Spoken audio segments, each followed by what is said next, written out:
ஆவடி சட்டமன்ற தொகுதியில் போட்டியிடும் அமைச்சரும் திமுக வேட்பாளருமான நாசர் தேர்தல் பிரச்சாரத்தை தீவிரப்படுத்தியுள்ளார். ஆவடி புதிய ராணுவ சாலையில் உள்ள பெரிய மசூதி பகுதியில் இஸ்லாமிய மக்களை நேரில் சந்தித்து வாக்கு சேகரிப்பில் ஈடுபட்டார். அப்போது திமுக அரசின் சாதனைகள், மக்கள் நலத்திட்டங்கள் மற்றும் வளர்ச்சிப் பணிகளை விளக்கி கூட்டணிக்கு ஆதரவு அளிக்குமாறு கேட்டுக்கொண்டார்.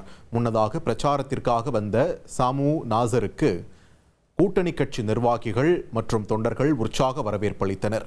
பின்னர் பொதுமக்களுடன் கலந்துரையாடிய சாமு நாசர் அவர்களின் கோரிக்கைகள் மற்றும் குறைகளை கேட்டறிந்து அவற்றை முன்னுரிமையுடன் தீர்க்க நடவடிக்கை எடுக்கப்படும் என்று உறுதியளித்தார்.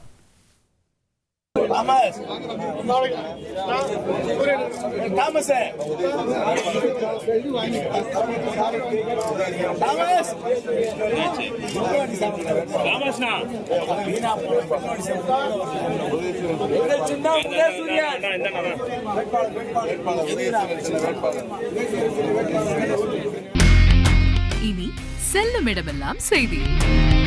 தந்தி டிவியின் வாட்ஸ்அப் சேனலை ஃபாலோ பண்ணினா செல்ல இருக்கும் இடமெல்லாம் செய்தி.